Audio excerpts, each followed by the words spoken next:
5 seconds. Mr. Deputy Speaker, Sir, agriculture is the backbone of this country's economy. Staggering agriculture shatters country's economy, and a strong agriculture sector strengthens the country and its economy.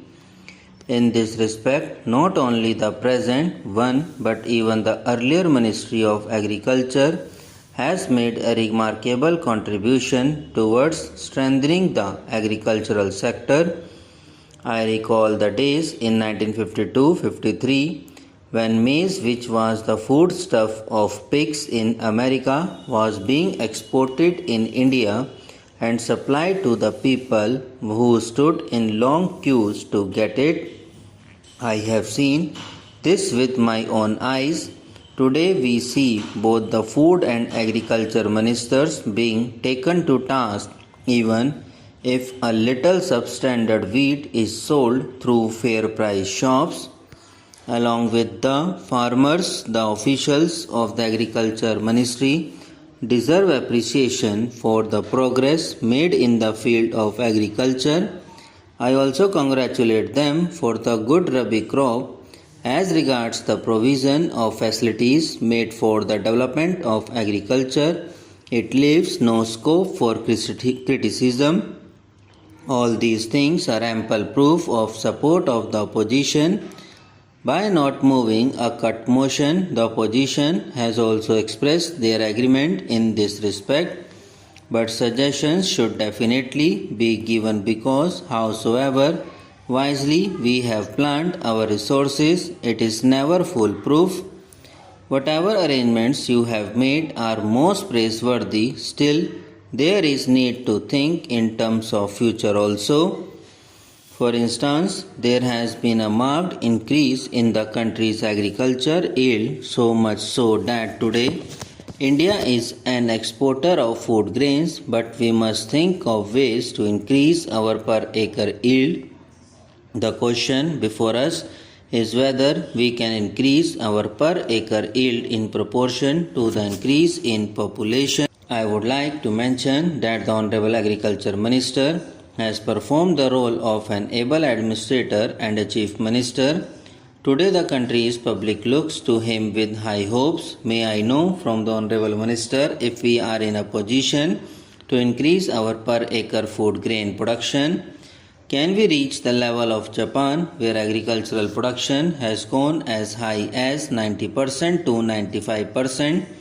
Can we plan a manifold increase in the production of wheat? Considering the rate at which our population is increasing, the present yield will be sufficient to feed the masses of this country. I would like to draw the attention of the Honorable Minister towards what is necessary for agriculture in this country.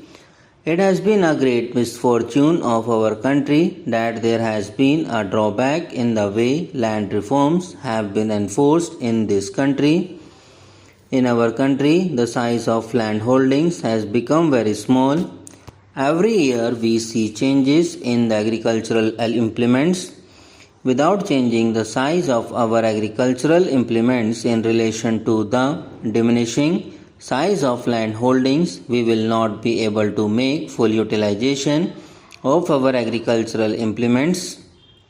This aspect should be kept in mind, otherwise modernization of agriculture will not be possible.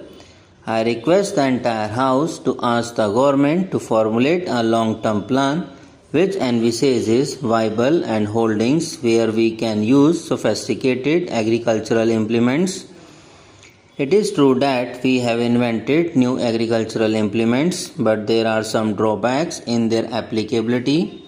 We have started manufacturing tractors, cultivators, feeders. How can a farmer with only 1 or 2 acres of land put these to use? Moreover, the cost of agricultural inputs has gone so high that the farmer has to bear the burden of debt on that account, or he is completely deprived of these inputs. Be decked with money power, the middlemen offer to purchase the produce of the farmers and later on they sell it to earn profit on it. In this way, small farmers are exploited by the middleman.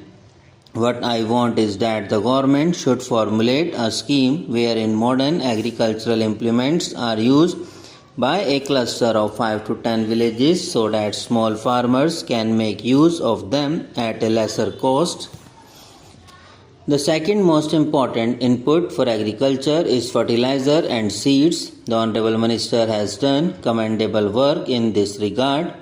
Crores of rupees are being given to the farmers in the form of subsidy on fertilizers, but I have got first-hand experience at the village level that its full benefits do not reach the farmers. In villages, we are told that benefits are being enjoyed by middlemen instead of the farmers. This system should be changed and there should be a reduction in the prices of fertilizers in order to give the real benefit to the farmers. Our country also imports fertilizers. According to my information, there is scope to increase the production of fertilizer in the country. The technology of the 60s which we have been adopting today needs to be updated, and the money to be spent on the import of fertilizers should be spent on the modernization of production technology. Subscribe now and press the bell icon. Never miss an update.